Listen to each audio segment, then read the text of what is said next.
Welcome, voyager. Tonight, we sail toward a place that once stood in the sunlight, glittering white under the Persian Gulf sky, and vanished as if it had been nothing more than a mirage. An island made not of rock, not of sand, but of salt. It is said that during a storm, the waves climbed over it, the rain poured down, and the whole place dissolved back into the water. A strange fate for a piece of land, but perhaps that is the danger of building your home from something that melts. You could say it was the only island in the world that feared soup season. Before we set sail, if you enjoy drifting through these quiet voyages into the geography of memory, don't forget to like and subscribe, and drop a coordinate in the comments so we know where you're listening from. If your home holds its own story of a place lost to tide, time, or storm, it may well be mapped into a future voyage. So let the sea air soften your thoughts. Feel the gentle press of warm wind against your skin, the hush of water beneath the keel, the scent of brine just sharp enough to remind you where we are. Our story tonight begins in the Persian Gulf, a body of water shaped like a shallow crescent between the Arabian Peninsula and the southern coast of Iran. For millennia, it has been a place of trade, conflict, and legend. Across its turquoise shallows and deeper channels, dhows once sailed laden with dates, pearls, and spices, and the shorelines were dotted with fishing villages and salt pans. It was here, somewhere along these shifting coasts, that the tale of the Salt Island was born. Salt islands do exist, though they are rare. In some cases, they form where thick beds of underground salt are pushed up by geological forces until they breach the surface.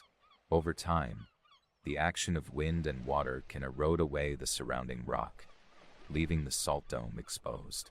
In arid climates, such as the Gulf region, these salt structures can survive for centuries, provided they are not heavily eroded by rainfall or waves. In the Persian Gulf, salt domes and islands are tied to the region's unique geology. Beneath much of Iran and parts of the Gulf lies a thick layer of ancient evaporites, sediments deposited when shallow seas evaporated millions of years ago. These layers, trapped beneath heavier rock, can slowly flow upward under pressure, creating dome-shaped intrusions. When they reach the surface, they form features known locally as Ku'i-Namak, or mountains of salt. Some of these are inland, shimmering white under the desert sun. Others rise from the sea itself. One of the most famous surviving examples is Abu Musa Island's salt dome in the southern Gulf, though it is mostly capped with soil and vegetation. More striking are the salt domes of Keshem Island and Hormuz Island, where rainbow-colored minerals streak across the surface. Hormuz, in particular, is often called the Rainbow Island for its brilliant layers of red, yellow, white, and purple earth. Beneath it all lies salt, pushing slowly upward. But a salt island is not an immortal thing. Rain, rare though it may be in the Gulf, can carve channels through salt at surprising speed. A single heavy storm can dissolve surfaces and undercut cliffs. The same process can occur at sea, where waves crash and spray wears away the base of the dome. If the salt formation is small, it may collapse entirely, vanishing below the tide line. The story told by sailors in the region speaks of such a collapse. They describe an island no more than a few hundred meters across, bright white under the sun, surrounded by waters so shallow they could be waded. Fishermen would stop there to scrape salt for preserving their catch, filling baskets with crystalline chunks that could be traded in the markets of Bandar Abbas or Sharjah. The island had no vegetation, no fresh water, and no shelter from the sun. It was a place of passing utility, nothing more. Then came the storm. Accounts vary. Some say it was a rare cyclone that swept in from the Arabian Sea, driving rain and wind in sheets that lasted for days. Others claim it was a single night of violent squalls. In both tellings, the rain poured so heavily that the island's surface began to soften and slump. The waves, whipped higher by the wind, undercut its edges. By the time the storm passed, the fishermen who returned could no longer find the place. The sea covered it entirely, as though it had never been. Legends of disappearing islands are not unique to the Persian Gulf. In the Indian Ocean, sailors have told of sandbanks swallowed overnight, of volcanic caves collapsing into their own craters, of coral atolls scoured to nothing by cyclones. But salt is especially vulnerable. Even in the world's driest deserts, salt formations bear the marks of meltwater from the occasional rainstorm. In the Sala de Uyuni of Bolivia, the world's largest salt flat, seasonal flooding turns the landscape into a shallow mirror. In Iran's Dashti Cavern, the salt crust hides treacherous mud beneath, and the edges dissolve into small briny lagoons after storms. Historically, salt has been so important to human life, for preserving food, for trade, for rituals, that its geography is often well documented. Ancient caravan routes in Arabia and Persia followed the locations of salt mines and pans. Cities rose near salt springs. Ports exported the mineral alongside dates and textiles. In the Gulf, coastal salt pans were once worked by hand, the crystals raked into piles under the sun. An island of solid salt in the sea would have been a convenient bonus, a ready source without the need for drying beds. Some historians suspect the vanished salt island may have been part of a chain of such formations along the Gulf's eastern shore, many of which have eroded over the centuries. Without detailed charts from the period, and with coastal geography shifting due to sediment deposits from rivers like the Shat al-Arab, pinpointing the exact location is difficult. It may have been close to the mouth of the Strait of Hormuz, or further west near the shallows of the UAE coast. Modern satellite imagery occasionally reveals pale shapes beneath the shallow Gulf waters, hints of former islands or sandbanks now submerged. In some cases, these are remnants of tidal features. In others, they may indeed be the eroded tops of salt domes.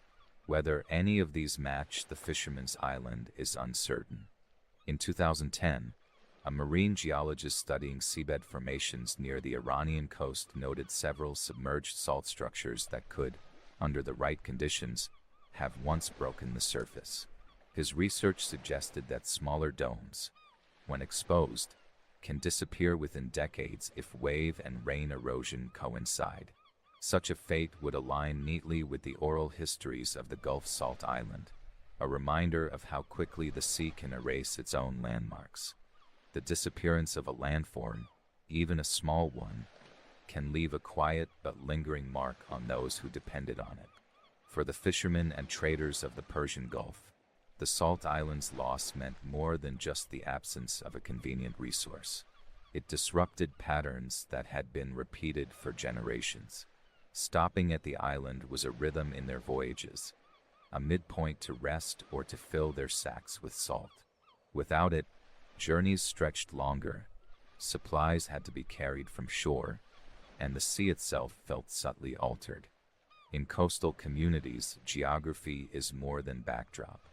It is a living partner in daily life.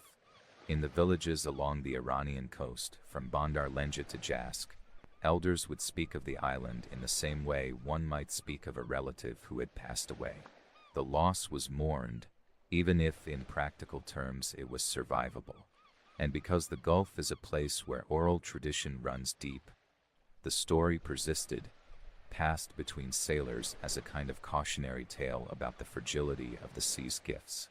We know from geological studies that the Persian Gulf's shoreline and seafloor have never been static. Sediment from the Tigris, Euphrates, and Karun rivers flows in at a steady rate, reshaping deltas and pushing coastlines outward in some places while eroding them in others. Shallow banks that once formed natural harbors can vanish over decades, and islands can emerge or sink with surprising speed. For salt domes, this constant movement of water and sand can expose them one year and bury them the next.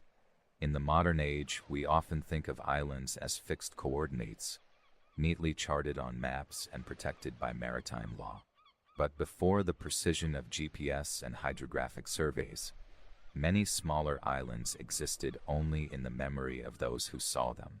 A fisherman might know a reef by the way the water changed color above it, or an islet by the shape of the birds that nested there. If the feature vanished, it was as though a page in the atlas had simply gone blank. The vanished salt island also fits into a broader pattern of ephemeral islands throughout history. One example can be found far to the west, in the Arabian Sea, where in 1839 sailors reported a new island rising near Gwadar after an earthquake. This was a mud volcano, a conical mound that erupted gas and mud from the seafloor. For a few months, it stood above the waterline, solid enough for curious visitors to land.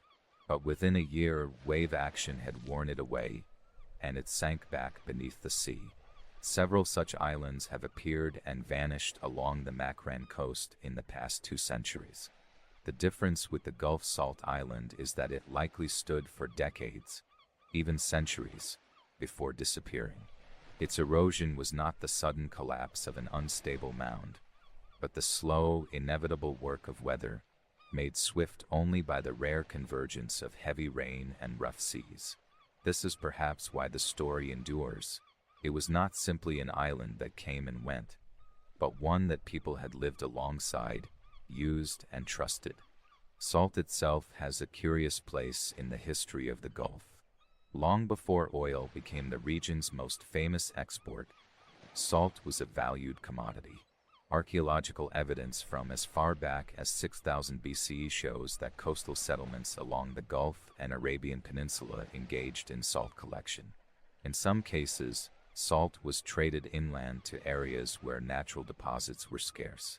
Its use in preserving fish and meat was vital for survival in the harsh climate. To lose a natural salt source was not just an inconvenience, but a small economic blow.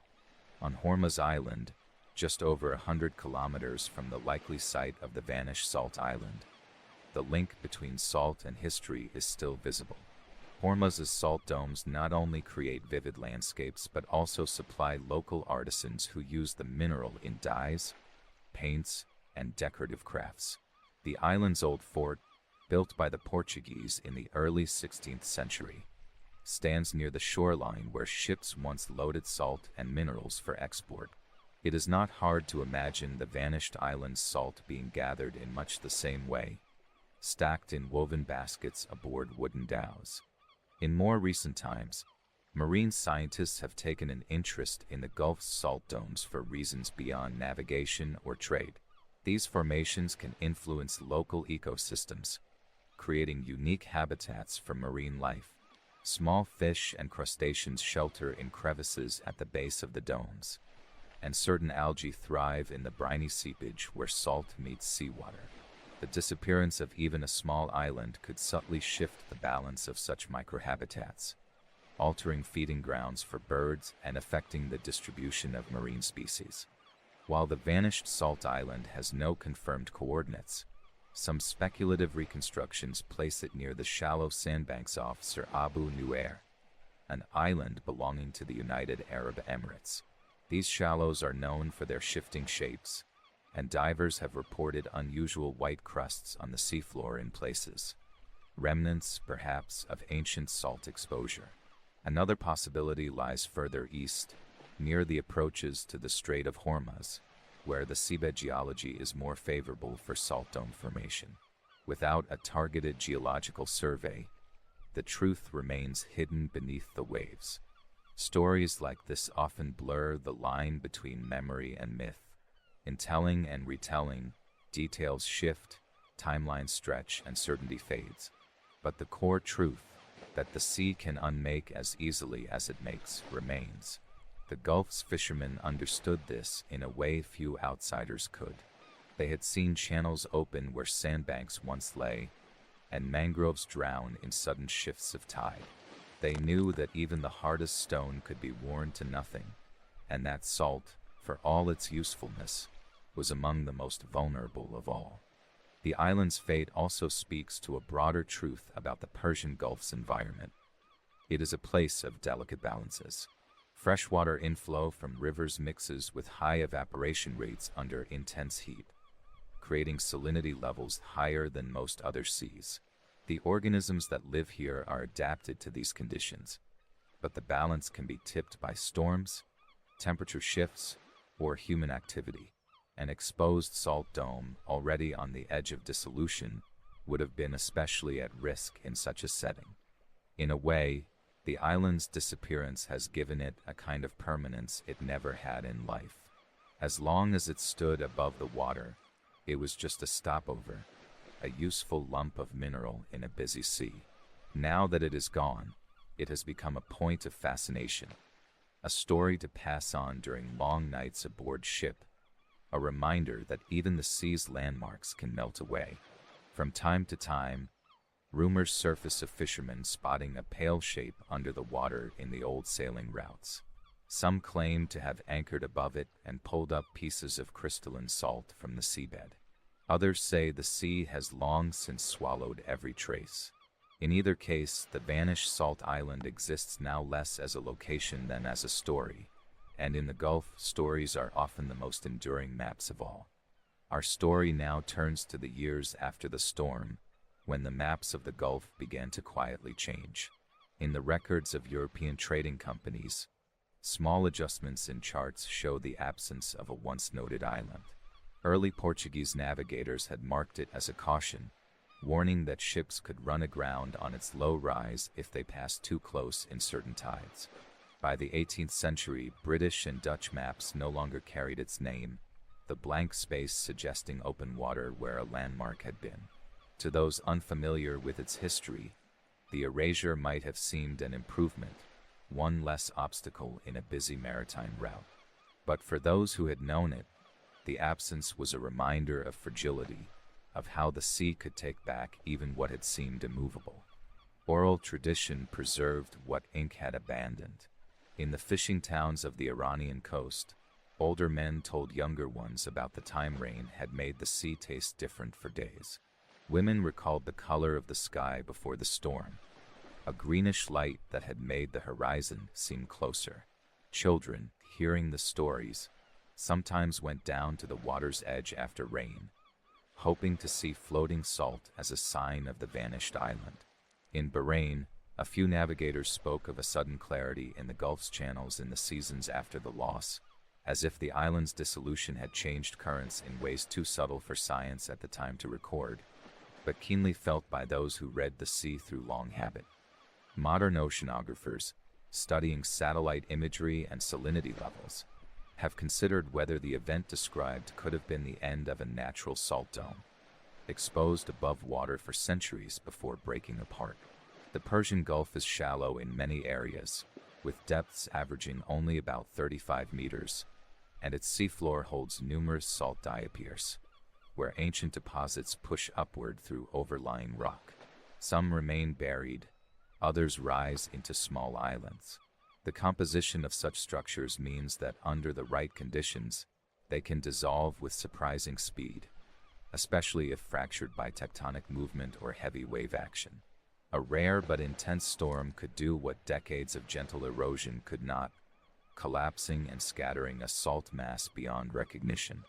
If this is what happened, the island's disappearance would have been less a singular act than the final moment of a long, hidden process. In that sense, the storm was not the destroyer but the last chapter in a slow unwriting. This idea finds a kind of echo in the way history remembers certain places, holding on to them in story long after their physical presence is gone. The Gulf itself holds many such absences. Ancient harbors now sit beneath sediment. Trade routes that once carried spices and pearls have shifted, replaced by new priorities. Each change leaves a trace that is both visible and invisible, recorded in some way yet missing in others. Among those who have studied maritime history of the region, the Salt Island story is often cited alongside that of other ephemeral landforms. In the Gulf of California, tidal changes have erased entire sandbars within a few years. In the North Sea, islands documented in medieval times have been swallowed by shifting channels. These examples underline how maps, though made to convey stability, are often only momentary reflections. The Salt Island, in its brief appearance on certain charts, was one such reflection, a point fixed in ink but never in the deeper ledger of the Earth's shape. By the late 19th century, the island had entered a different kind of record. In the reports of the British Admiralty, a note appeared describing a location once thought to hold a small salt island, now considered doubtful. Such phrasing, common in hydrographic surveys, signaled the quiet retirement of a place from navigational awareness. Yet this removal from official use only sharpened its presence in local memory. A thing no longer on the map gains a quality of secrecy, belonging more fully to those who keep its story alive. In this way, the island joined the catalogue of places known primarily through recollection, a geography of the mind as much as of the sea. In the present day, few would be able to point to the exact coordinates where it stood. The Gulf's surface offers no obvious clue, just the same mix of deep blue and pale green where shallows meet channels. Yet divers and researchers who have gone looking for geological evidence sometimes speak of a particular undersea ridge, its crest whitened by residual salt, lying some meters below the waves. Whether this is the remnant of the island or simply another salt structure is hard to prove, but it serves as a point for imagination to anchor. It is here, some believe, that the rain once met the sea in such quantity that an island faded in the space of a storm. The island's legacy, if such a word can be used for something so impermanent, lies partly in what it suggests about the relationship between land and sea in the Gulf. Here, boundaries are often less fixed than elsewhere. Tidal flats can stretch kilometers, blurring the line between shore and water. Shifting sandbanks can turn a deep channel into a hazard in a single season. The Salt Island's vanishing fits into this pattern, a reminder that what appears certain on one voyage may not be so on the next. For mariners of the past, this uncertainty was both a challenge and a measure of skill, demanding close attention not just to maps but to the changing language of the sea itself. In telling the story now, one also tells of the Gulf's broader history, where trade, culture, and environment have long been in constant exchange. Pearling fleets once sailed routes that passed near the island, their wooden dhows carrying the labor of divers and the hopes of merchants. Fishing communities timed their movements with the seasons, reading the water's color and the sky's tone. The island was one point in a network of knowledge, its presence part of how people oriented themselves in the vastness of the Gulf. Its absence forced a recalibration, subtle but real. Such adjustments, multiplied over centuries, shape the living memory of a place as much as any enduring landmark. When rain falls over the Gulf today, it is often brief, scattered, and quickly absorbed into the heat of the air. Yet every so often, a heavier storm passes, darkening the water and blurring the horizon. In those moments, the thought of the Salt Island returns, unbidden, to those who have heard of it. The mind makes a picture. Low white mounds gleaming against a steel sky, then softening, shrinking, and finally gone. It is not a loss in the ordinary sense, for the island's story has endured, traveling in voices and in the quiet footnotes of history. As you drift toward rest, you might imagine the sound of that rain on the open water, steady and close. Beneath it, the hiss of salt dissolving, a sound too small to be heard from the deck of a ship, yet enough to mark the end of a place. The sea smooths itself over the change, the sky clears, and the Gulf returns to its usual calm. Only the story remains, and tonight it is yours to keep, carried on the tide of memory into sleep.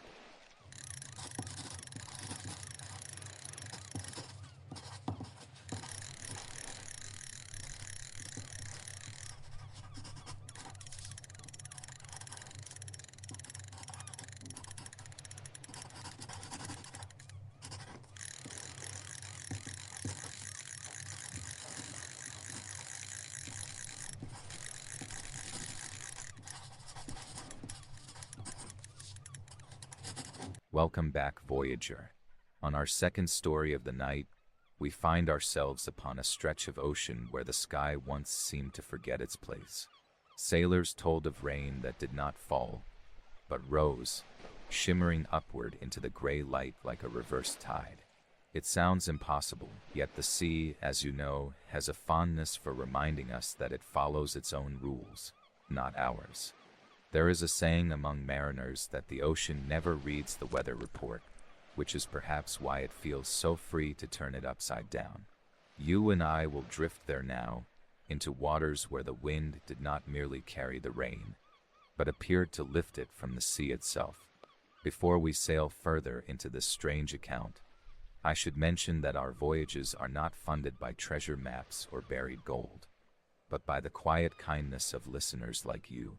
If you enjoy these journeys through forgotten corners of geography, I invite you to like this tale, subscribe for the next, and perhaps leave a coordinate in the comments. Let me know where in the world you are listening from, for one day, should a story be tied to that place, we may set our course toward it and find you there in our logbook.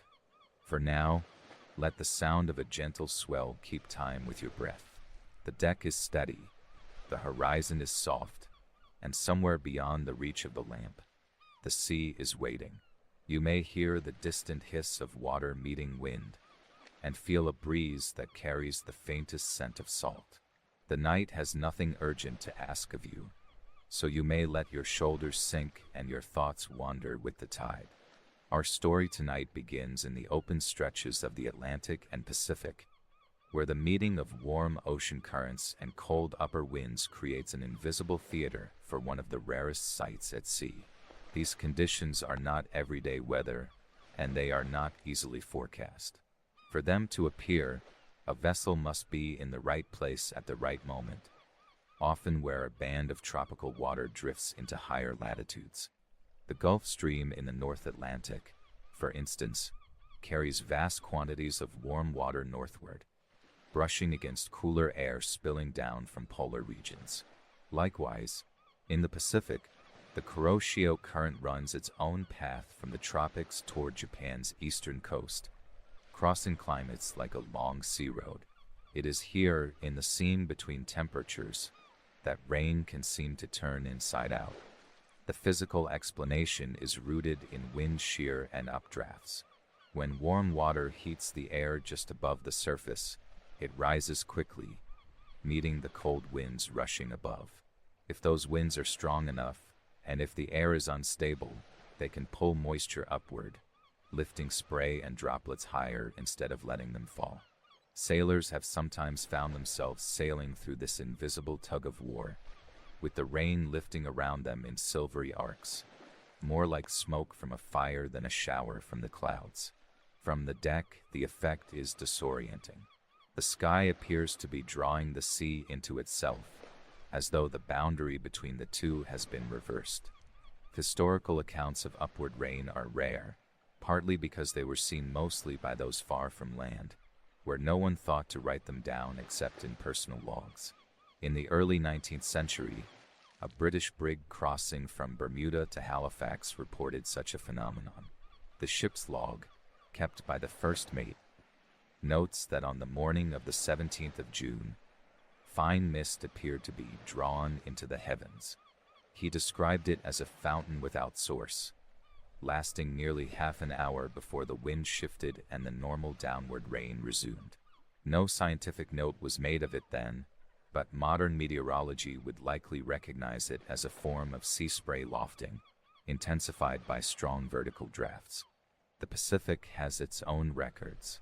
In 1927, a Japanese fishing vessel operating south of Hokkaido encountered what the captain called rain returning to the clouds. His account, later told to a maritime journalist in Tokyo, described the droplets as slow-moving and luminous, catching the light as though each held a piece of the sun. The crew, hardened men not prone to superstition, nonetheless fell silent, watching it happen without attempting to work the lines. Moments like these were reminders that even for those who made the sea their livelihood, there were still scenes upon it that could pause the day. It is worth noting that such events, while rare, can be found in the natural history of coastal storms. In certain squalls, especially in the tropics, updrafts can be so violent that they pull rain back into the cloud before it ever reaches the ground. On land, this can be observed from a distance as virga, streaks of rain hanging below a cloud that vanish before touching the earth. At sea, however, the line between rain and spray can blur, and in the most dramatic cases, what one sees from the deck is not water vanishing into warm air, but droplets visibly moving in reverse, like fish swimming against a current. Mariners have long given such occurrences names that blend weather with personality. Some called it reverse rain, others cloud drinking. In older Portuguese logs, particularly from the Azores, it appears under the term chuva de retorno, return rain. Such language reflects the way sailors have always tried to fit the ocean's tricks into the frame of human experience. A rain that falls upward seems like the sky reclaiming what it gave, or the sea offering something back to the clouds. The most persistent folklore surrounding upward rain is not tied to ships at all, but to islanders who have lived for centuries on the edges of strong ocean currents. In the Caribbean, old stories speak of fishermen whose nets were ruined when sky nets were cast upon the sea. A poetic way of describing the gusts that pulled rain and spray up before their boats could set to work. In parts of Polynesia, elders spoke of days when the rain would climb the mast before ever touching the deck. While these tales often drift toward the symbolic, they hold kernels of observation rooted in real meteorological events. The mechanics behind this phenomenon have only recently been studied with precision. High-speed photography aboard research vessels has captured droplets being lifted in swirling columns by turbulent air rising off warm currents. Instruments show that these updrafts can reach speeds fast enough to suspend droplets for several seconds before they are carried higher into cloud layers. It is not magic, but it is also not common because the balance of temperature, wind, and humidity required is so exact. A shift in any one of these, and the effect disappears. Even knowing the science, the sight is strange enough to make experienced crew pause at the rail. For a moment, the mind accepts the reversal as natural, and you can almost believe that the ocean and sky are changing places. The rigging hums in the wind, the horizon softens in mist, and the rain no longer falls on your skin but lifts away from it. Somewhere above, the cloud grows darker, heavier, and the sea feels just a little lighter for having shared its burden. The accounts that reach us are drawn from the pens of those who lived with the sea's moods for months on end. In the logbook of the Dutch East Indiaman Gelderland, which in 1603 was working its way east toward the Spice Islands, a mate recorded a strange interlude near the equator. He wrote of drops as if pulled to the vault of the sky, rising past the yardarms in glittering arcs. The ship's carpenter, convinced this was some trick of spirits, refused to go on deck until the captain ordered him to see it for himself. It lasted less than a quarter of an hour, and yet they spoke of it for weeks, as one speaks of seeing a whale breach or of sighting land after a long passage. To understand such a reversal, we have to step into the language of heat and motion, the air's invisible rivers and the sea's reservoirs of warmth. When a storm collapses in on itself, the downdrafts can hit the surface so hard that they rebound, carrying mist and droplets upward into the churn. Meteorologists who study microbursts say the same principle, in miniature, can lift rain off the water if the collision of warm and cold air is precise enough. In the open ocean, where nothing shields the meeting of these forces, the upward rush can scatter droplets like schools of startled fish. Sailors didn't speak of microbursts, of course, but they knew when the sky and sea had decided to exchange roles for a while. One particularly well-documented case comes from the journals of Charles Darwin aboard HMS Beagle in the 1830s. Off the coast of South America, he noted a squall that behaved in an inverted manner, seeming to draw water heavenward rather than to drop it upon us. Darwin, trained in observation, took it as a reminder that nature rarely conforms to expectation. The crew took it as a curiosity worth retelling to the next port tavern, embellishing the tale until rain was seen flowing to the stars. Even in exaggeration, the seed of the phenomenon was there, lodged in memory. Not every account is born in the tropics. Off the coast of Newfoundland, fishermen in the early 20th century spoke of sudden upward showers during nor'easters, when frigid air swept over a patch of warmer sea left open by shifting ice. The contrast could be enough to create gusts that pulled spray into the clouds before it had a chance to fall. To a man hauling lines, the sensation of water rushing past your face from below, rather than above, was disorienting in a way the rolling deck could not match. Those who had felt it kept the memory, filed away among other strange companions. The way fog could muffle a gull's cry, or how the aurora could turn the snow green. Stories like these have a way of spreading along the routes where sailors meet. A French trader might tell of it in Martinique, where an American whaler hears and carries it north, where a Scottish trawler hand repeats it in Aberdeen, and it is picked up again by a steamer's crew bound for the Cape. By the time it circles the globe, the upward rain has become a shared myth of the sea, one that bridges languages and flags. Though each teller shapes it, the core is unchanged. That for a few moments gravity seemed to forget its duty. And yet, when scientists of the late 19th century began compiling maritime weather reports into centralized records, they treated these tales with careful neutrality. Rather than dismiss them outright, some proposed that unusual thermal updrafts over the ocean might explain them. Others suggested the illusion could be caused by sheets of spray driven upward along a wave front by violent gusts, giving the appearance of reversed rain. These were the early days of organized meteorology at sea, when barometers and wind vanes traveled aboard with as much ceremony as charts and sextants. In the pages of these compilations, upward rain was not fantasy, but a rare item of note alongside waterspouts and ball lightning. The human mind has a way of framing such moments as signs. In Polynesian oral histories, there are verses that describe the sea that lifts its tears to the sky, often tied to omens of change in wind patterns.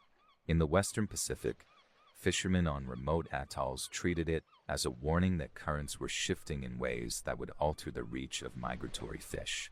In each case, the event was read not in isolation but as part of a larger conversation between water, air, and those who lived by them. This blending of observation and interpretation ensured the knowledge survived, even if the explanation varied. When you picture it now, try to see it from the level of the deck, where the horizon is a line of gray and the sea's surface is restless. The rain begins as usual, its patter steady on wood and canvas. Then something unseen strikes the surface with force. In an instant, the pattern breaks. Droplets no longer fall. They rise, flicked upward in thin veils, caught in a wind that seems to have reversed. The sensation is not violent, but peculiar, as though standing inside a moment that has tilted against the ordinary. Sailors who felt it often described looking up into a haze that seemed to be climbing into the clouds. Even now, with instruments that measure wind shear and radar that can map precipitation in motion, these events are elusive. They happen in remote corridors of the sea, where few witnesses are present and fewer still are recording in detail. A merchant vessel crossing the Indian Ocean might experience it once in a decade, and then only for a brief spell between squalls. Cruise ships and modern freighters, with their high decks and enclosed bridges, are less likely to feel it directly. This rarity is part of why the phenomenon holds its place in maritime lore, hovering at the edge of memory and measurement. Among sailors, it often joins the ranks of other rare companions. The green flash at sunset, the sound of ice singing under pressure, the way a pod of dolphins can match a ship's speed in perfect silence. Each is a fragment of the sea's language, offered without schedule, to be noticed or missed according to luck and awareness. Upward rain, in that sense, is not just a quirk of physics but a small test of attention, rewarding those who stand watch in all weathers. The sea has always been a place where the improbable can be true for a moment, before dissolving back into the everyday. In that space between certainty and wonder, the upward rain finds its home. It is an event that can be charted on no map, predicted by no timetable, yet it binds together those who have seen it, whether they sail under canvas or steel.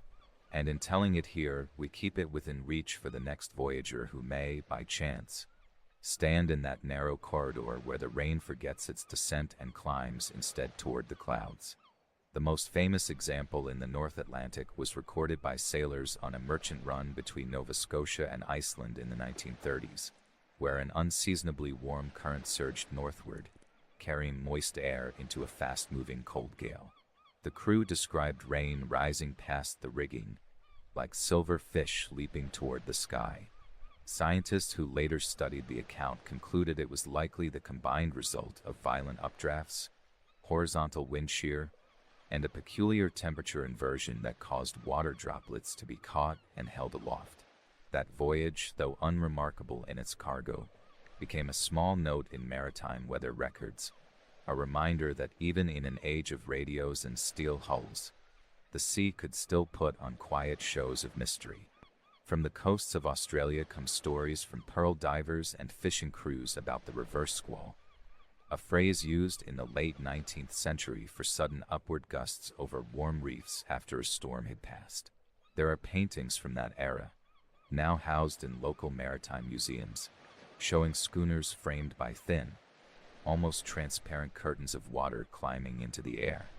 Artists exaggerated the effect for romance, but the core was truthful, and visiting meteorologists confirmed that on certain days the combination of hot tidal flats, cool sea breezes, and rising thermals could lift rain in twisting veils.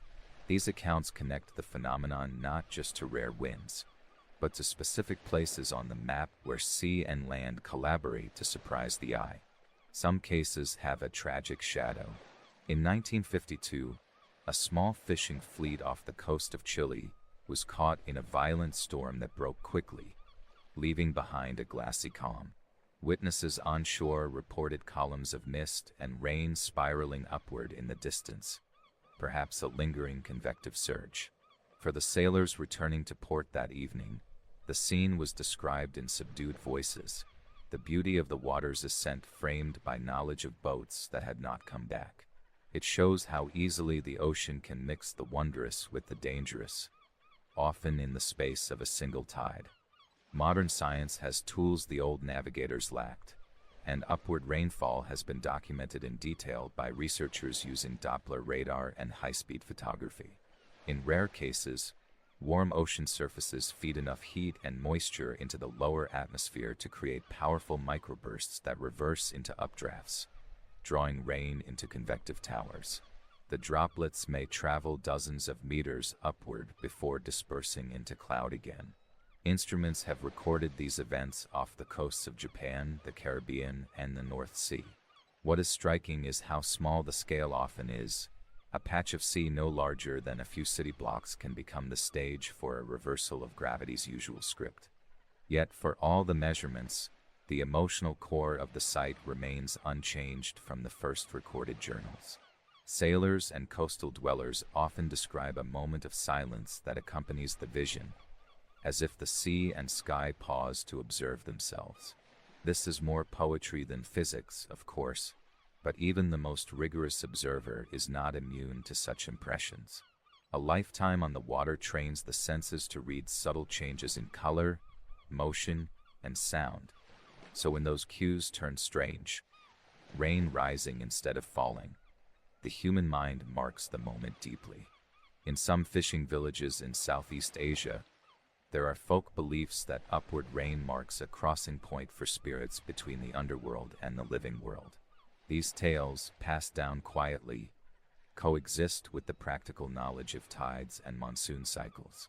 An elder might caution a young boat crew not to fish under such a sign, not because of scientific danger, but because the sea is considered occupied by other presences in that hour.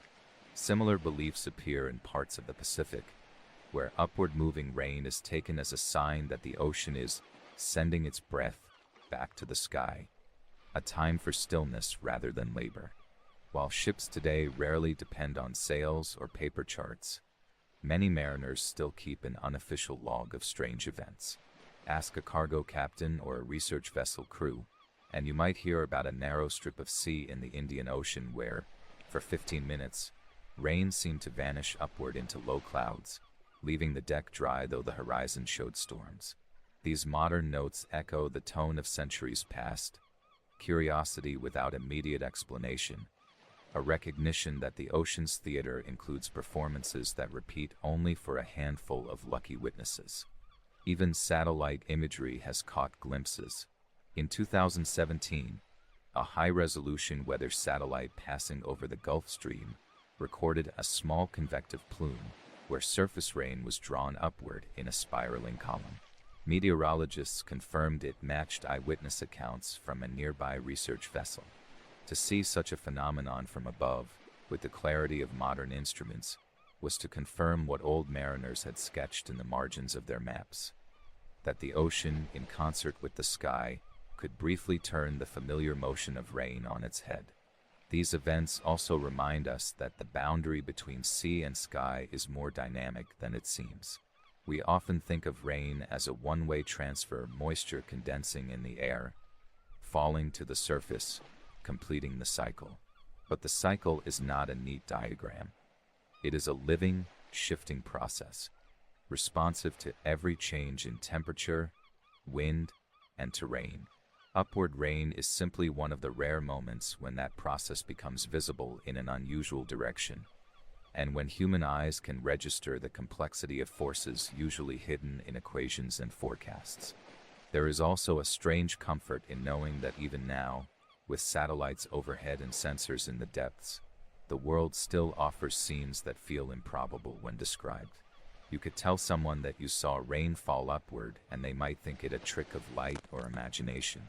Yet for those who have stood on a deck or shoreline and watched droplets climb instead of descend, the memory is permanent, as if they have glimpsed a private reversal of the world's order. And perhaps that is why these stories persist across centuries and cultures, not simply because the phenomenon is rare, but because it gently disrupts our certainty. It reminds us that direction, even in something as everyday as rainfall, is not absolute. There are moments when the forces at work around us briefly align to show a different possibility, one that lasts only as long as the wind holds its pattern and the air keeps its temperature. Then the world returns to its familiar rhythm, and the sea resumes its role as the receiver of rain. As our voyage draws to a close tonight, imagine standing at the railing of a ship in such a moment. The air is cool against your skin, the ocean's surface below dark but calm. Ahead, a faint shimmer lifts from the water, rising into the dim light of the sky. You watch it without speaking, aware that no camera or chart could fully capture the strangeness. In that quiet, you share something with sailors of every age: the rare sight of rain that chose, for a short while, to fall toward the heavens. And so we leave it there, voyager, in the hush between sea and sky, where the wind has the final word, and the map of the world briefly turns upside down in the smallest of ways. May your own horizons be wide, your travels safe, and your eyes open to the unlikely. Until our next voyage, rest easy, and let the ocean stories drift you towards sleep.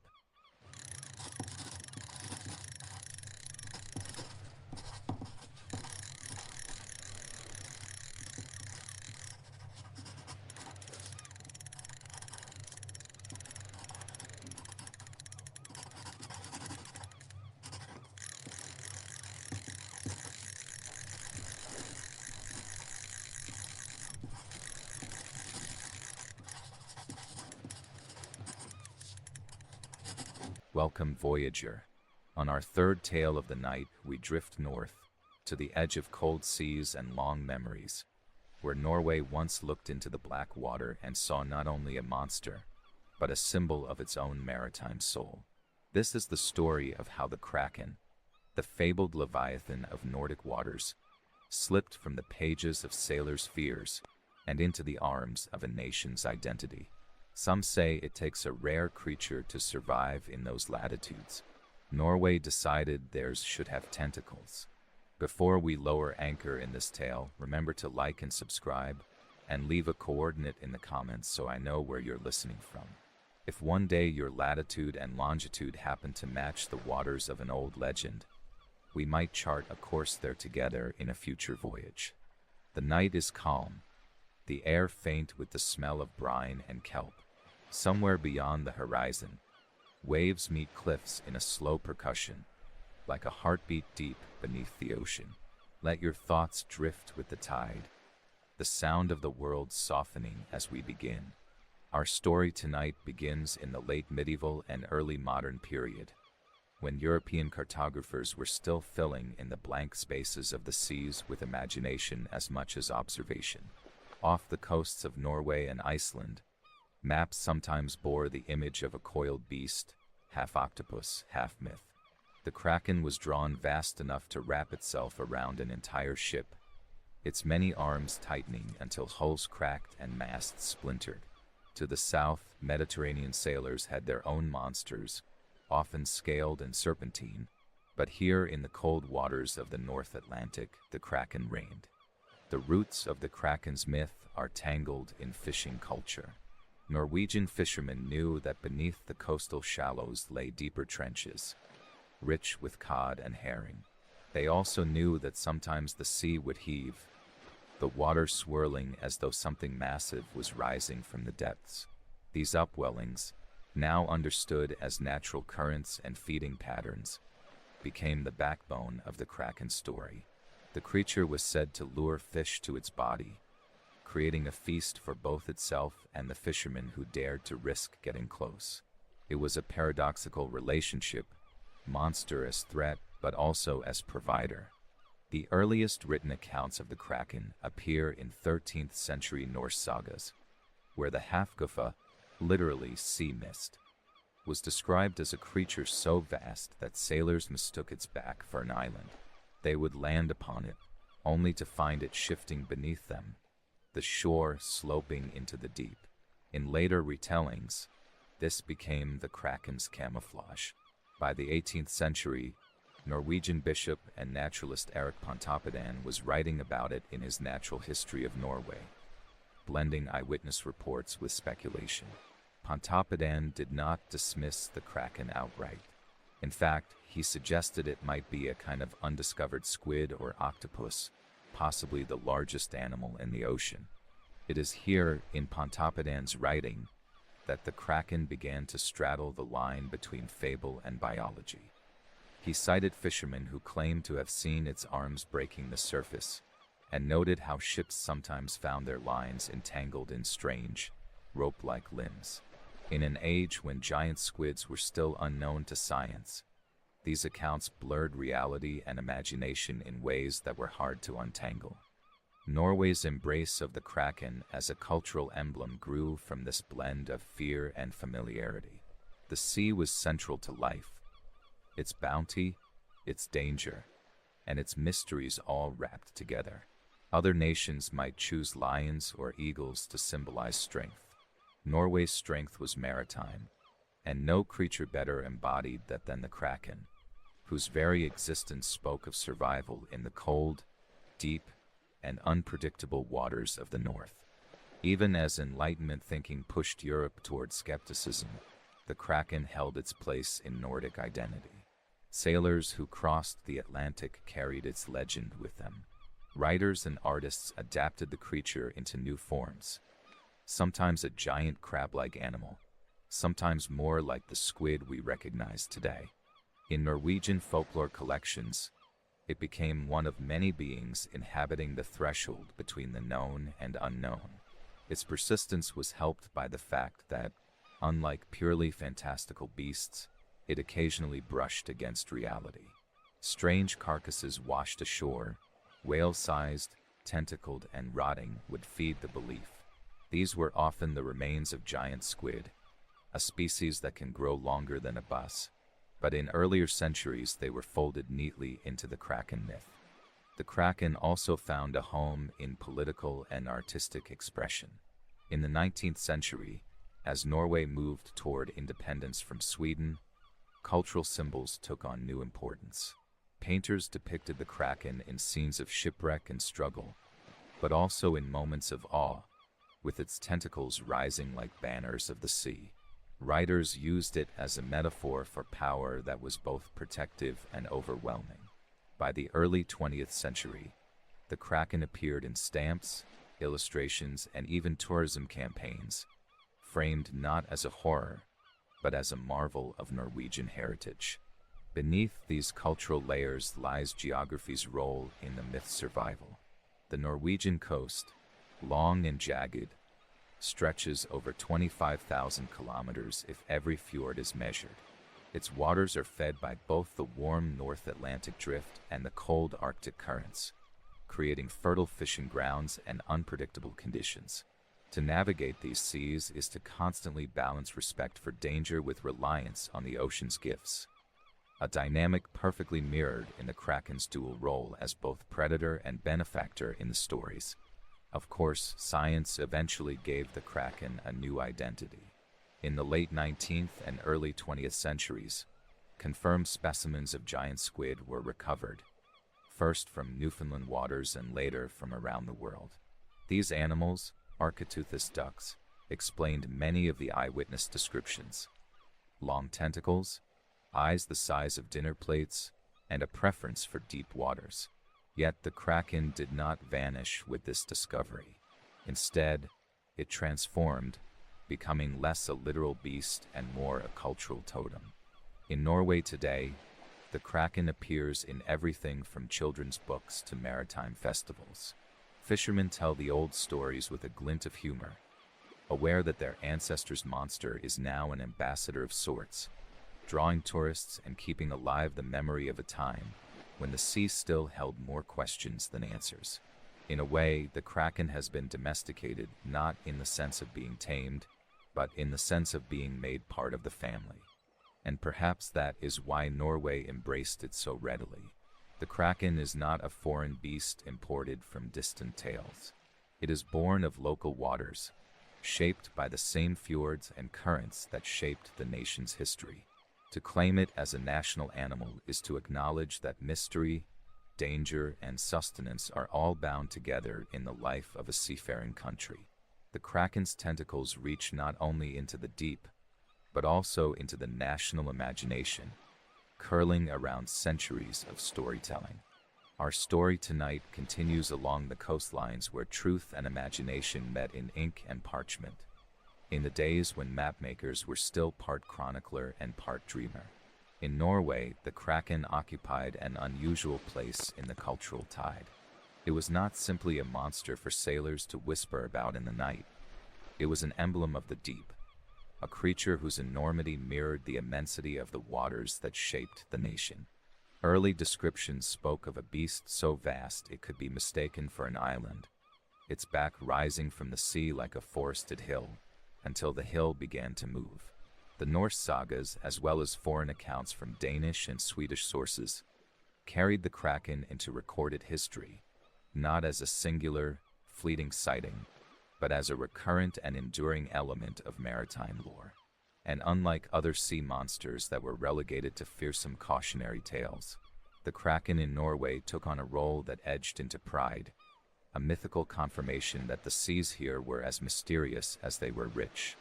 When Bishop Erik Pontoppidan of Bergen published his Natural History of Norway in 1752, he gave the Kraken one of its most famous literary portraits. Pontoppidan did not treat the creature as a fanciful rumor to be dismissed outright, but as a genuine subject for natural study, much like the whales and seals that shared its habitat. He described it as dwelling in the deepest parts of the Norwegian Sea, emerging only rarely, and when it did, its sheer size could cause ships to alter course. It was said that its tentacles, if they could be called that, were capable of dragging vessels under, though the bishop tempered these more violent rumors by noting that many fishermen viewed the Kraken as a sign of plentiful catch, for schools of fish were thought to swarm around it. In this way, the kraken became more than a warning. It was an indicator of fortune, its presence woven into the rhythm of fishing seasons. From Pontoppidan's careful phrasing, one senses the tension of the Enlightenment in Norway, a time when scientific inquiry and traditional seafaring beliefs overlapped. The bishop gathered testimony from sailors and fishermen, weighing their words with the seriousness of someone cataloging natural wonders. These accounts painted a picture of a creature that was both monstrous and benign, feared in theory yet seldom causing the destruction ascribed to it in foreign retellings. This duality of danger and benefit helped anchor the kraken's place in Norwegian identity. For in a country where so much depended on the sea, a monster that was not an enemy but a harbinger of abundance could be embraced rather than rejected. The geography of Norway made such beliefs all the more resonant. With its jagged coastlines, countless fjords, and waters that plunged to extreme depths close to shore, it was a land where the sea felt infinite. In certain fjords, the water is so deep that light cannot penetrate far below the surface, and the darkness there is as complete as the myths that flourish above it. In the 18th century, the knowledge of what lived in those depths was limited, and it would not have been far-fetched for a fisherman to believe that something the size of an island could dwell unseen below. These same waters were also home to giant squid, rarely encountered but sometimes washing ashore or found in the stomachs of whales. Such physical evidence, immense tentacles, strange beaks, gave substance to the kraken legend, blurring the line between observed fact and imagined form. What makes Norway's adoption of the kraken as a symbol remarkable is how it endured into modern times. While other nations relegated their sea monsters to the margins of myth, Norway's kraken maintained a cultural presence, appearing in literature, art, and even as a motif in tourism. This persistence speaks to a cultural willingness to preserve the myth as part of the national character, much like Scotland has done with the Loch Ness Monster. Both creatures are linked to the allure of the unknown, yet the kraken's maritime nature ties it more directly to livelihoods and the national landscape.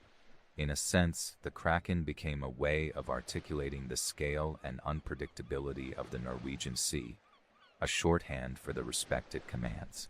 Pontoppidan's account was not the first, nor the last, to give the kraken a place in formal writing.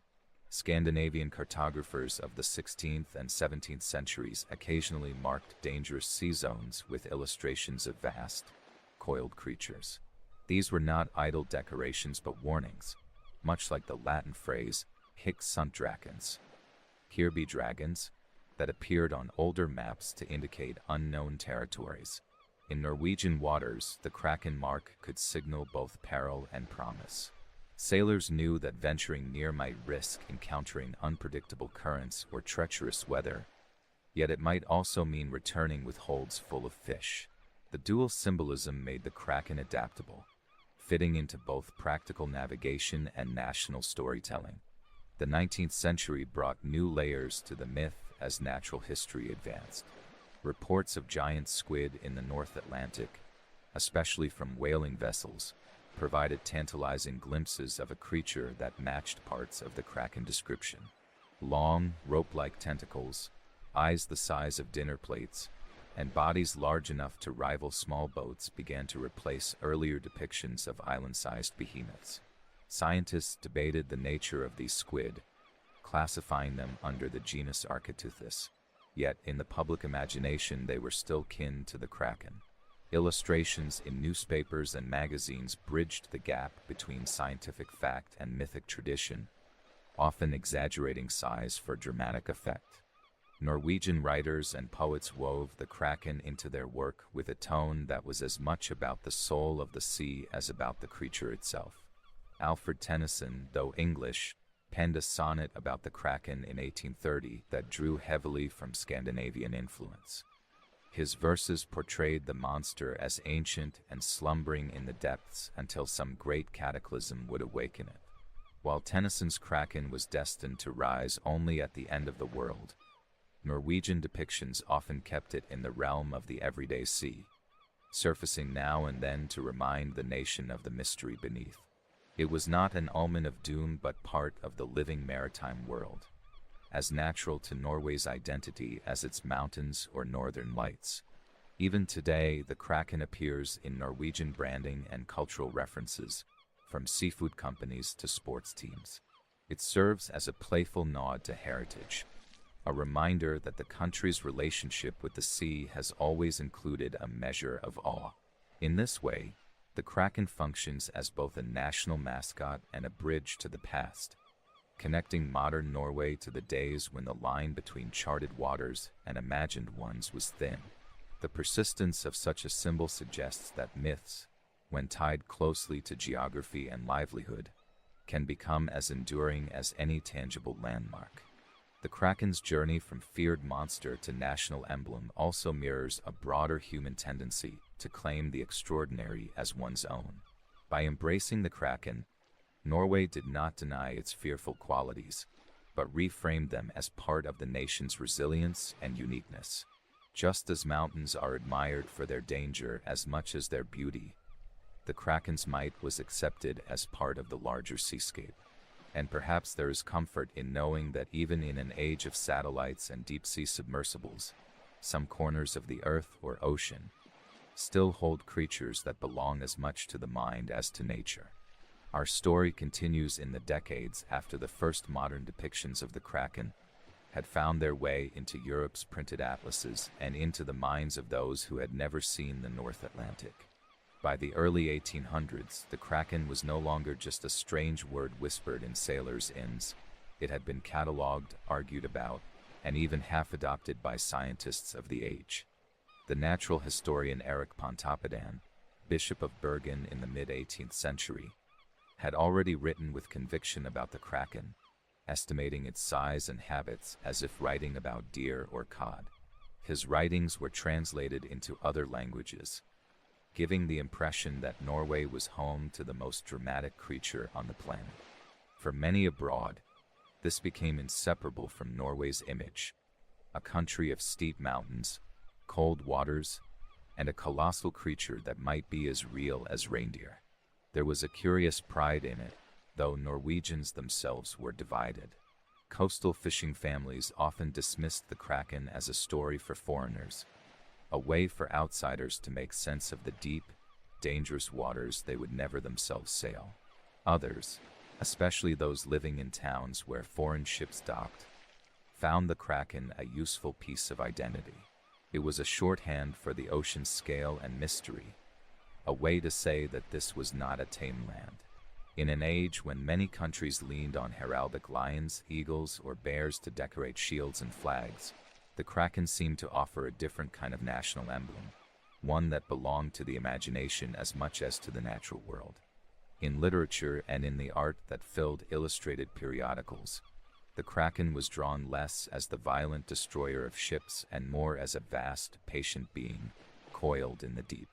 Its tentacles might break the surface on calm days, mistaken for floating seaweed. This softer portrayal, encouraged by some Norwegian writers, made it possible to see the creature not just as a threat but as a guardian of the coast, keeping away those who might overfish or invade. While this was never formalized into a state-sanctioned symbol, it wove itself into cultural imagery. By the mid-19th century, some satirical prints even showed the kraken wearing a crown or looming protectively over the map of Norway. Science, meanwhile, was closing in on its own explanation. Reports of giant squid washed ashore in Newfoundland and Labrador, the Faroe Islands, and Iceland began to reach European scholars. Pieces of long tentacles, large beaks, and the strange quill-like internal shells called gladii were collected and measured. Gradually, the kraken was reframed not as a mythical beast, but as a rare but real animal, an architeuthis, whose biology could explain at least some of the old sightings. Yet the transformation from legend to science did not erase the symbolic role the creature had taken on. In fact, for some Norwegians, it was satisfying to think that their national sea monster was real after all, just misunderstood.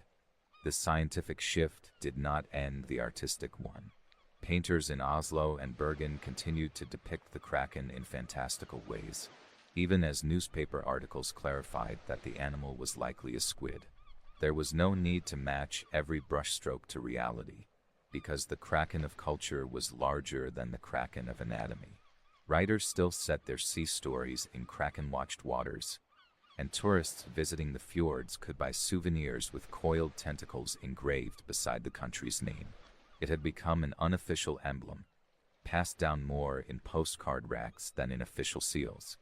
The kraken also fit neatly into the way Norway was marketing itself in the late 19th and early 20th centuries, especially to visitors from Britain and Germany.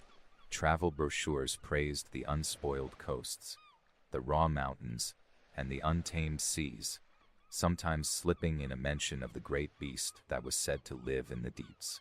It was not uncommon to see a stylized kraken included in decorative borders of tourist maps, its tentacles framing the Lofoten Islands or curling near the Nordkapp.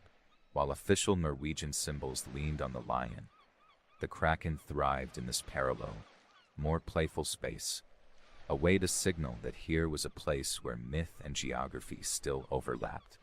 Even into the 20th century, long after modern marine biology had established the giant squid as a real but elusive species, the kraken persisted as a figure in national storytelling.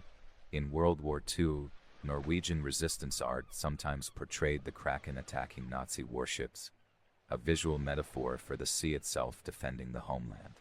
In modern branding, craft breweries, sports teams, and maritime festivals have used the kraken as a mascot, leaning into its local roots. The image is adaptable. It can be fierce, protective, ancient, or whimsical, depending on the tone required. What makes the kraken's journey from feared sea monster to an embraced part of a country's identity unusual is how it bypassed official heraldry and went straight to the public imagination. It was never granted a place on the flag, nor was it carved above government buildings, yet it is instantly recognized in connection with Norway. The process was organic, a slow accumulation of sightings, stories, art, and humor. Other countries have tried to invent national symbols through committees and contests. Norway's kraken seems to have chosen itself, drifting upward from the seabed into the shared mind of the nation. In this way, the kraken reflects a broader truth about geography and identity. Natural features, whether they are mountains, rivers, or deep water channels, shape the lives of the people who live among them. But myths that grow in those same landscapes can be just as binding. They give a place texture, a sense of being more than its coordinates. When a story survives long enough, it becomes part of the map. For Norway, the kraken occupies a space both on and off that map, its tentacles curling from history into modern culture. And so, while no official proclamation ever crowned the kraken as Norway's national animal, the idea is easy to believe. It swims in the same waters as cod and herring, in the same sentences as fjord and midnight sun, and for many it remains a shorthand for the deep, strange, and beautiful coasts that define the country. As we close our voyage tonight, you can imagine the kraken not as a threat rising from the depths, but as a vast shadow moving slowly below, keeping pace with the coastline, as much a part of it as the cliffs above. Its story is one that has changed shape over centuries, yet has never entirely left the waters it calls home. So if you ever find yourself sailing through the fjords at dusk, and you feel the faint shift of something large beneath the boat, remember that you are moving through more than just water. You are passing over a living part of Norway's story, one that has been told and retold until it feels as real as the land itself. And perhaps, if the surface stirs and a dark coil appears, you will not think first of danger, but of a long-kept guardian who, in its own way, has been watching the shores for centuries.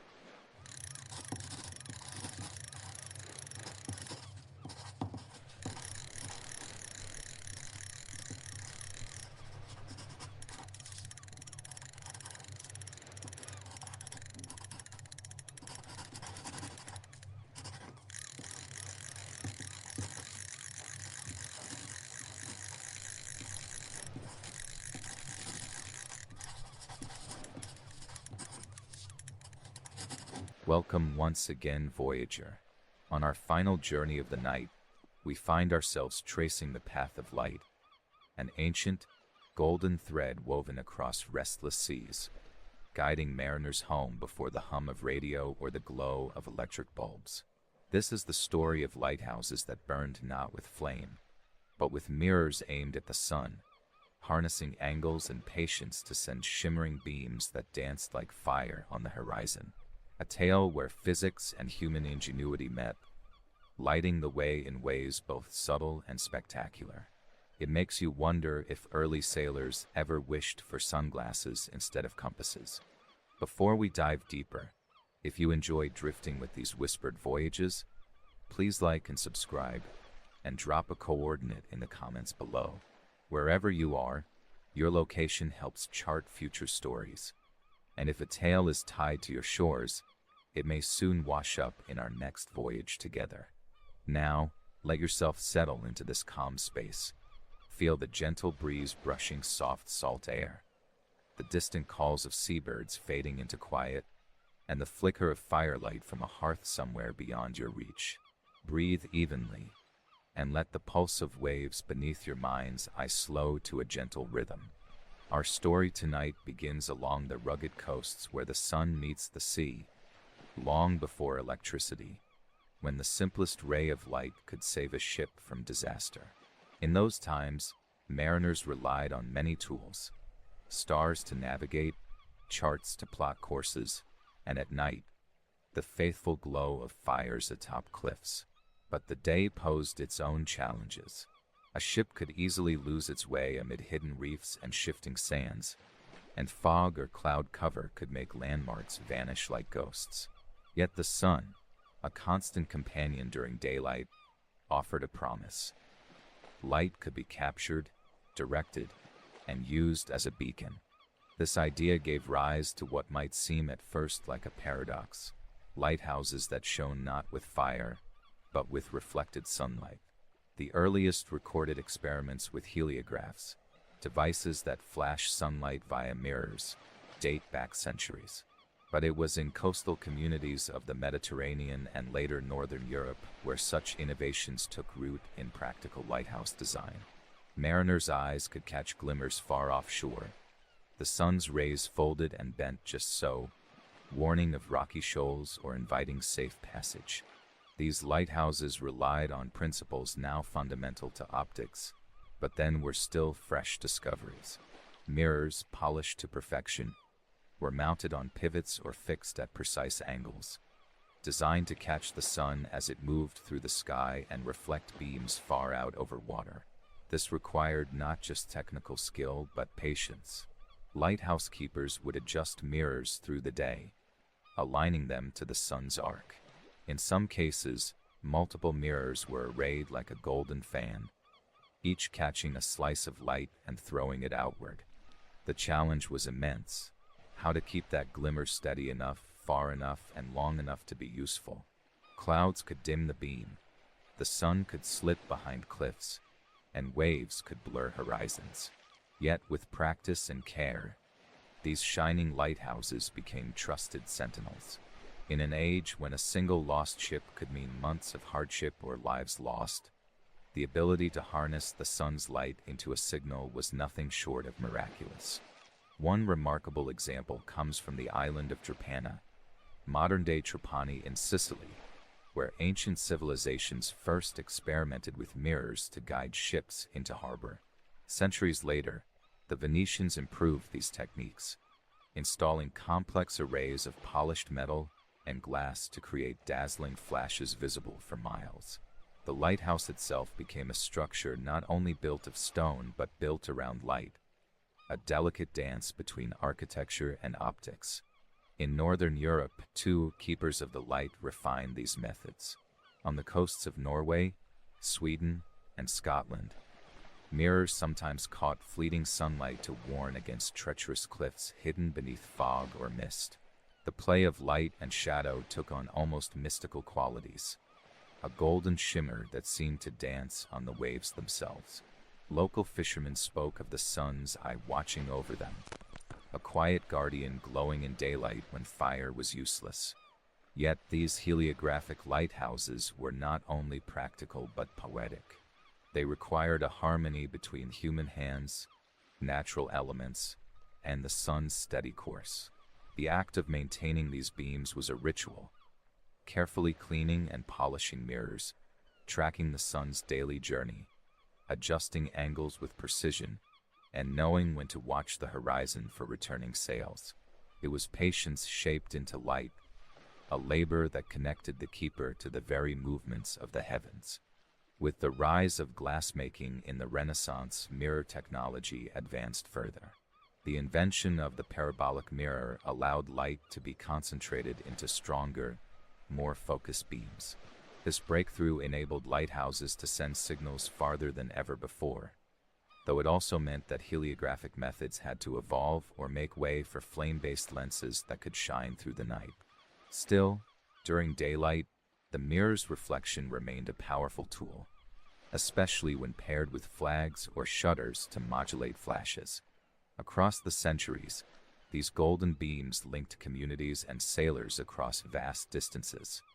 A silent conversation spoken in flashes of light. The concept of signaling by reflected sunlight also inspired early forms of communication, from military heliographs flashing Morse code across deserts and mountains, to explorers transmitting messages across islands. These were descendants of those early lighthouse mirrors, a language made of light. In many ways, the story of these luminous lighthouses is the story of humans learning to harness nature's subtle forces, reflecting light to guide others, transforming the sun's daily arc into a steady, life-saving pulse. It is a reminder that even before modern technology, careful observation and patience could turn simple tools into extraordinary instruments of safety. Tonight, as you imagine the sun's rays slicing across a calm sea, catching on polished glass and metal, think of those lighthouse keepers, steady, watchful, adjusting their mirrors in rhythm with the sky. Their quiet labor, blending science and art, was a beacon not just for ships, but for all who depend on light to find their way home. Our story continues as we move into the 18th and 19th centuries, when the art of harnessing sunlight in lighthouses grew alongside advances in science and technology, transforming the very way ships navigated the seas.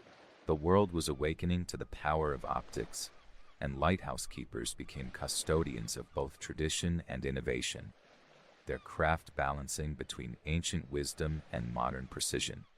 During this period, the quest to perfect the daylight signal drove experimentation with new materials and mechanisms. Mirrors were crafted from polished metals like silver and copper, often backed with tin or mercury to enhance reflectivity. Glass became more common, with artisans perfecting techniques to create smooth, curved surfaces that could bend light more efficiently. The invention of the parabolic mirror was pivotal. Its shape allowed parallel rays of sunlight to be focused into a narrow, intense beam, reaching farther across turbulent waters. Keepers of these heliographic lighthouses had to master both science and the unpredictable moods of nature. The sun's position changed with the seasons and latitudes, requiring adjustments in mirror angles throughout the day and year. Early on, this was done manually, with keepers using calibrated scales or simple trial and error to catch the light just so. In some places, clockwork mechanisms were introduced to rotate mirrors slowly and keep the beam aligned with the sun's arc, a marriage of engineering and celestial observation. One fascinating site of such innovation was the lighthouse at Cape St. Vincent, on Portugal's southwestern tip, where rugged cliffs meet the Atlantic. Here, heliographs were used not just as navigational aids but as communication tools. Signals relayed by flashes of reflected sunlight conveyed warnings of storms or shipwrecks, coordinating coastal defense and maritime traffic. This network of light was an early form of optical telegraphy, a language made possible by the understanding of angles, timing, and light's behavior.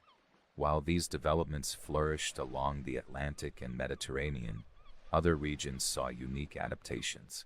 In the cold, Often overcast waters of northern Europe, lighthouse keepers devised systems to enhance the limited sunlight available.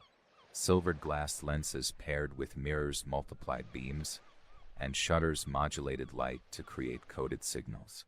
These coded flashes became an early form of identification, telling ships not only where land was but which harbor lay ahead. The importance of heliographic light in maritime safety cannot be overstated. For centuries, shipwrecks and lost crews were all too common, and the difference between a safe harbor and rocky shoals was often a matter of minutes and visibility. Before radio waves carried voices across the waves, light was the clearest message that could be sent in daylight. A flash from a distant lighthouse might save lives, guide trade routes, or prevent disaster during fog or mist. These early lighthouse mirrors also inspired practical communication on land. In the Napoleonic Wars, for example, armies used heliographs, mirror-based signaling devices, to send coded messages across battlefields and between fortifications. The principles were the same. A sunbeam directed precisely, interrupted or modulated to create patterns, decipherable by trained observers miles away. The effectiveness of this system demonstrated how light could become a carrier of not only direction but information, linking human eyes and minds over great distances. Returning to the lighthouses themselves, the daily routines of keepers were a blend of science, ritual, and care. Polishing mirrors to remove salt spray and dust was a constant task, as any imperfection could scatter the light and weaken the beam. Tracking the sun's movement required patience and a keen sense of timing, with some keepers using handcrafted instruments to mark the sun's position throughout the day. When the sky clouded over, keepers might wait, hopeful for a clearing, knowing that each flash of light could mean safety for ships yet unseen. This intimate relationship with light and nature gave heliographic lighthouses a certain poetry, even as their practical value was immense. The sun's beams became more than illumination. They were a rhythm of life on the coast, a daily performance between earth and sky. And while the glow of lamps and lenses would eventually eclipse heliographs in the night, daylight mirrors held their place for many years, a testament to the clever ways humans have always found to coax guidance from the elements. As you imagine this, picture a polished mirror gleaming in the sun, its beam cutting a golden path over rippling waves. The faint shimmer reaches a distant sail, and somewhere, a watchful sailor sees the light and steadies course, knowing that the shoreline is near and safety within reach. It is a quiet miracle, born of angles, patience, and a deep understanding of the world's natural rhythms. Our story tonight draws toward its close as we consider the twilight of heliographic lighthouses and the legacy they have left on maritime navigation and human ingenuity. With the dawn of the 19th century, advancements in technology began to reshape how light was used to guide ships, but the golden beams reflected from mirrors remain an enduring symbol of human creativity in harmony with nature. The introduction of the Fresnel lens in the 1820s revolutionized lighthouse illumination. This ingenious design used concentric rings of glass to capture and bend light from a relatively small lamp into a powerful, focused beam, visible for miles both day and night. While Fresnel lenses were most effective with flame-based light sources, their arrival marked a gradual shift away from heliographic systems. Yet, even as oil lamps and eventually electric bulbs took over, the principles of light reflection and precise angles remained fundamental to lighthouse operation. Despite technological shifts, many coastal communities cherished their old heliographic lighthouses for years. They were a testament to endurance, the patience of lighthouse keepers who had spent days aligning mirrors, polishing surfaces, and watching skies for a chance to cast a guiding glow. The image of light bending across water, traveling unseen pathways, is one that continues to capture imaginations. In places where fog and weather limited visibility, keepers combined mirror flashes with smoke signals or flags, blending ancient and new methods into a layered system of communication. In today's world of GPS and radio beacons, it might seem that the age of reflected sunlight is long past. Yet, the heliograph's legacy lives on in unexpected ways. Solar communication devices, light-based signaling in remote locations, and even modern fiber optics owe much to the understanding of light's behavior that those early lighthouse experiments fostered. The patient art of capturing sunlight and shaping it into a message remains a foundational chapter in the story of human connection across distances. As you settle deeper into rest, imagine once more the sunlit beam flashing across a calm sea, the quiet watch of a lighthouse keeper adjusting a mirror as the waves sigh softly beneath. This light, born from angles and polished patience, guided countless souls home when all else seemed dark or uncertain. It is a reminder that sometimes the simplest tools, tuned carefully to the rhythms of nature, can be the most profound. May the story, whispered through soft winds and distant waters, carry you gently toward dreams where light and shadow dance together, and where every journey, no matter how far, finds its way by the steady promise of a golden beam.